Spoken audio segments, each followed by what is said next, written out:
Muchos han tratado de escribir la historia de las cosas que pasaron entre nosotros, tal como nos las transmitieron los que las vivieron desde el principio y que ayudaron en la predicación.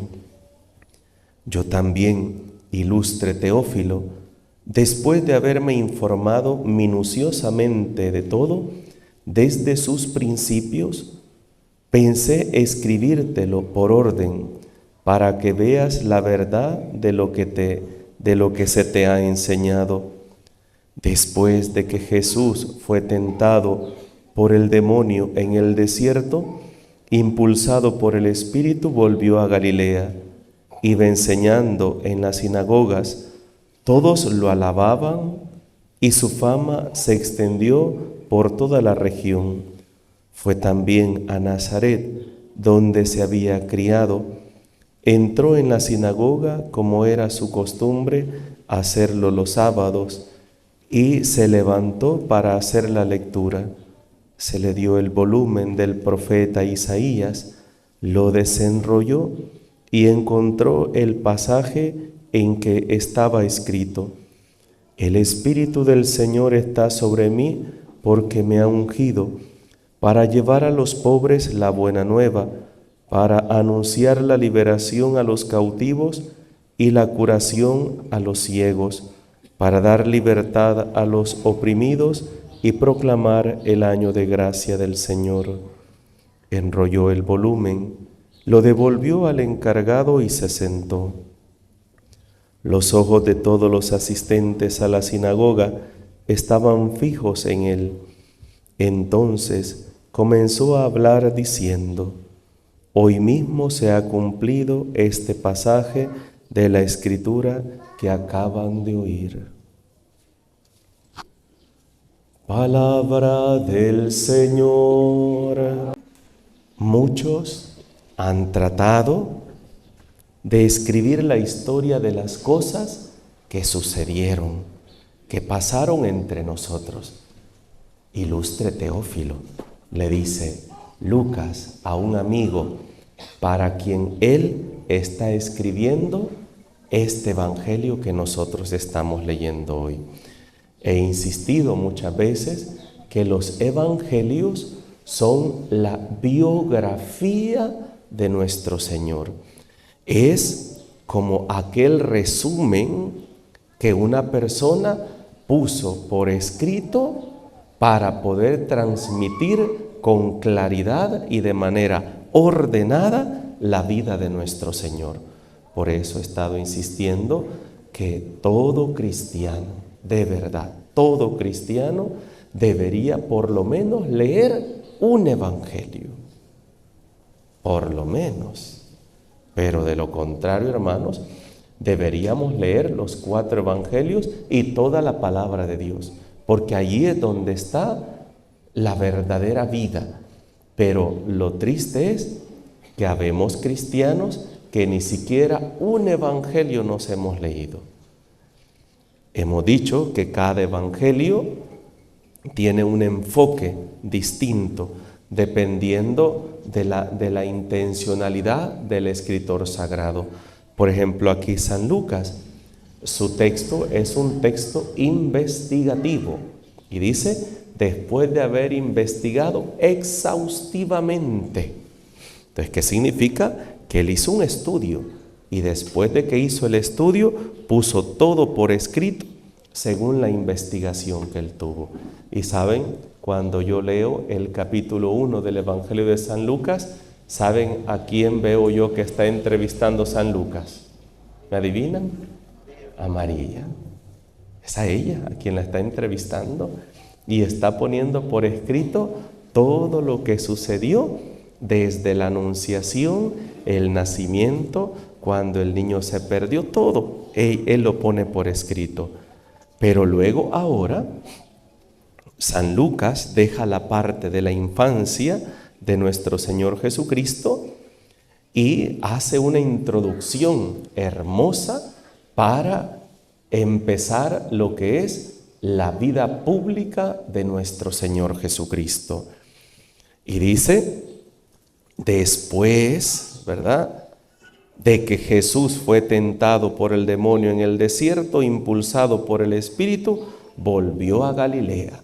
O sea, después de que él se bautizó, ¿verdad?, le está narrando a su amigo Teófilo lo que sucedió, volvió a Galilea.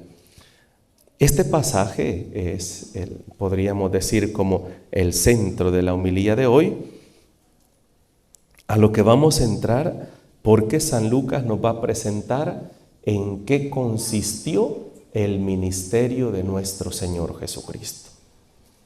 Y el ministerio de nuestro Señor Jesucristo no consistió en un ministerio de ofensas, de amenazas, de insultos. No. Miren cómo comienza. El Espíritu del Señor está sobre mí, porque me ha ungido para llevar a los pobres la buena nueva.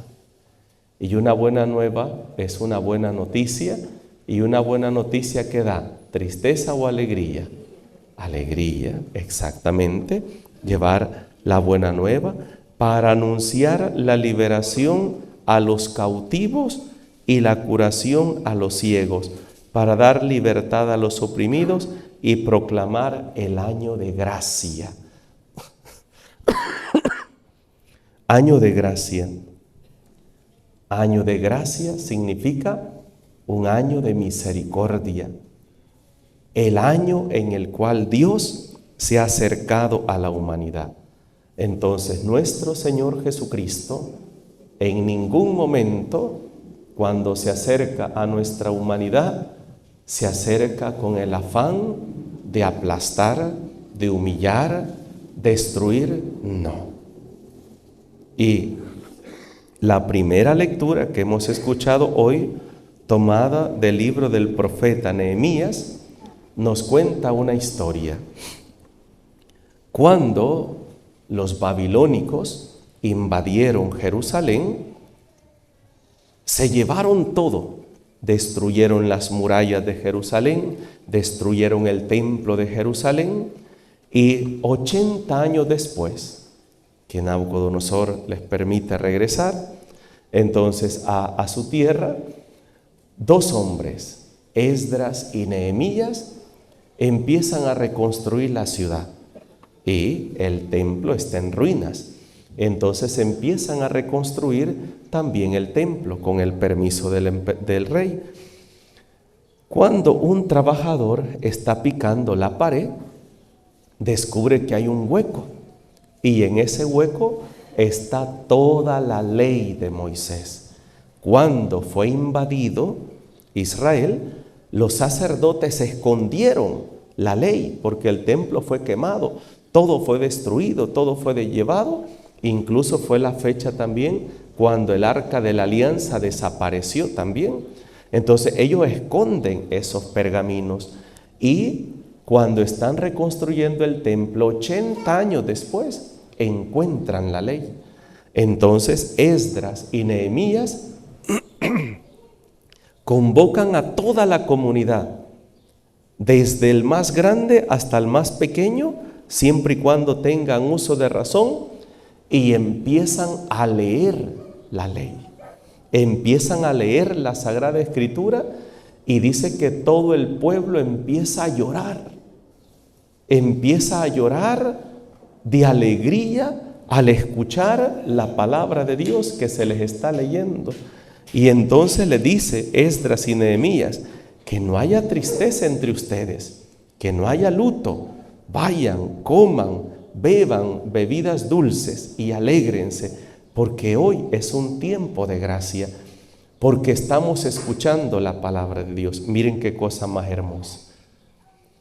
Debemos sentirnos contentos, les dice él, porque estamos escuchando qué es lo que Dios nos está pidiendo que nosotros vivamos, cómo llevemos nuestra vida. Lo triste para nosotros es que no teníamos ningún libro, ninguna idea de lo que el Señor les había dicho a nuestros padres cómo tenían que vivir su vida y cada quien la estaba llevando como quisiera, como pudiera, incluso muchos quizás yendo por caminos torcidos, por caminos desviados.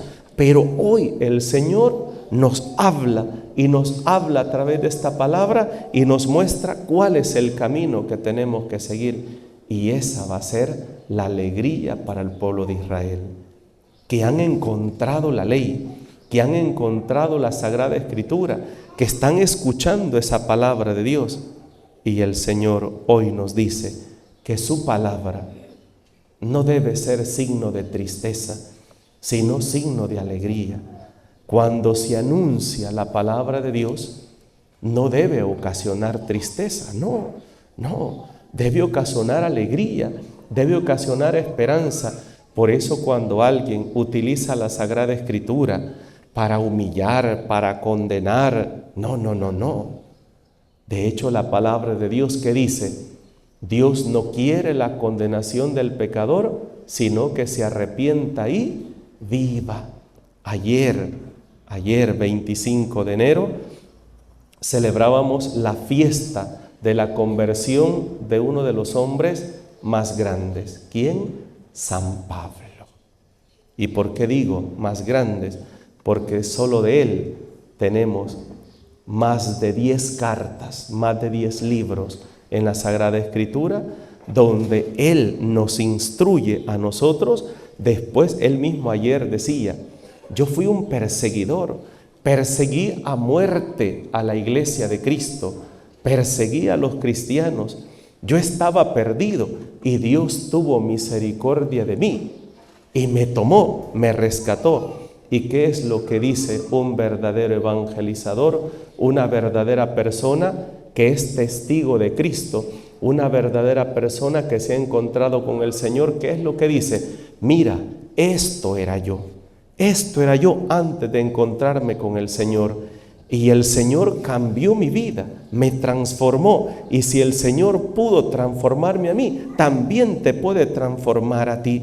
Porque para Dios no hay nada imposible. Además, la misma palabra de Dios dice que aunque tus pecados sean rojos como la escarlata, yo los dejaré más blancos que la nieve. Ese es Dios.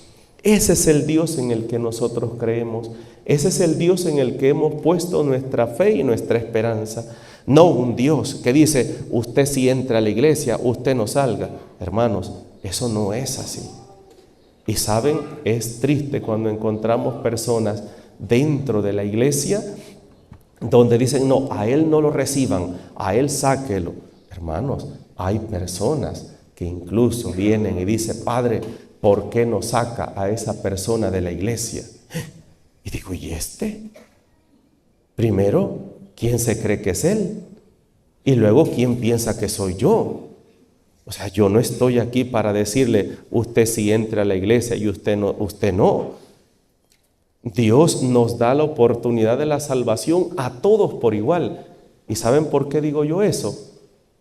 ¿Ustedes creen que el Señor, cuando eligió a sus apóstoles, eligió a Judas, el Señor no sabía que Judas tenía el potencial de robarle todo lo que echaban en la bolsita y que tenía el potencial de venderlo a él? Sí, pero le dijo el Señor, yo te elijo a ti para que me sigas. Lo que tú hagas de ahora en adelante será tu decisión. Eso es del Señor, ¿ve? El Señor nos invita a todos y nos abre. Por eso yo he dicho, las iglesias tienen las puertas más grandes y las puertas más anchas. ¿Para qué? Para que entre todo el que quiera entrar. Todos podemos entrar. Lo que tú hagas después de esta puerta es tu decisión. Es tu decisión. Es lo que yo quiero vivir. Y también aquí adentro, ¿verdad? Porque también aquí podemos pecar, ¿verdad? Y también aquí podemos cometer pecados y todo eso. Pero lo que nosotros hagamos es nuestra decisión. Y a partir de esas decisiones, de esas acciones, es hacia donde nos vamos a dirigir, pero no Dios. Es más, Jesús mismo dijo, yo no quiero la condenación del pecador, sino que se arrepienta y viva. Pues Dios no se complace en condenar al hombre, sino que se salve. Y esa es la voluntad del Padre. Y eso es lo que Dios quiere. Y entonces cuando nuestro Señor Jesucristo nos da el anuncio de la palabra de Dios, es un anuncio, hermanos, de salvación. Imagínense, liberación, dice hoy. ¿Y de qué necesitamos que el Señor nos libere hoy? De nuestros pecados, de nuestros vicios, de nuestras indiferencias, de nuestros egoísmos. ¿Y cuántas veces le hemos dicho al Señor, Señor, libérame? Libérame de este capricho, libérame, Señor, de estas cadenas que me impiden servirte y seguirte como yo quisiera. Muchas veces, Señor, no es las demás personas las que me decepcionan, sino yo mismo, porque como San Pablo, a cada rato termino diciendo que no hago el bien que quiero y termino haciendo el mal que no quiero. Pues ¿saben una cosa? Por eso es que necesitamos a Cristo. Si ustedes y yo fuéramos perfectos, si ustedes y yo no tuviéramos ningún pecado, no hubiera habido necesidad que Jesús subiera a una cruz y muriera por nosotros. Pues por esa miseria, por esa humanidad, por esa pequeñez que cada uno de nosotros cargamos en nuestra vida, es por eso que nuestro Señor Jesucristo aceptó una muerte. Y una muerte una muerte para echarnos en cara a nosotros lo que Él hace. No, una muerte en la cual Él mismo está padeciendo y está diciendo, Padre, perdónalos porque no saben lo que hacen. Él mismo está asumiendo todo nuestro pecado y con ese pecado está diciendo a Dios, perdón, Padre, perdónanos, Padre. Por eso, hermanos, al acercarnos al Señor, al acercarnos a su palabra, debemos hacerlo no con una actitud pensando a quién Dios está condenando con esta palabra, no, ni tampoco Dios que me quiere condenar a mí, no, sino descubrir en esa palabra de Dios esa salvación que Dios quiere regalarnos a cada uno de nosotros. Pero ojo con esto, no una salvación solo para mí, una salvación para todos. Para aquellas personas que incluso ni siquiera conocen a Dios, para ellos también es la salvación.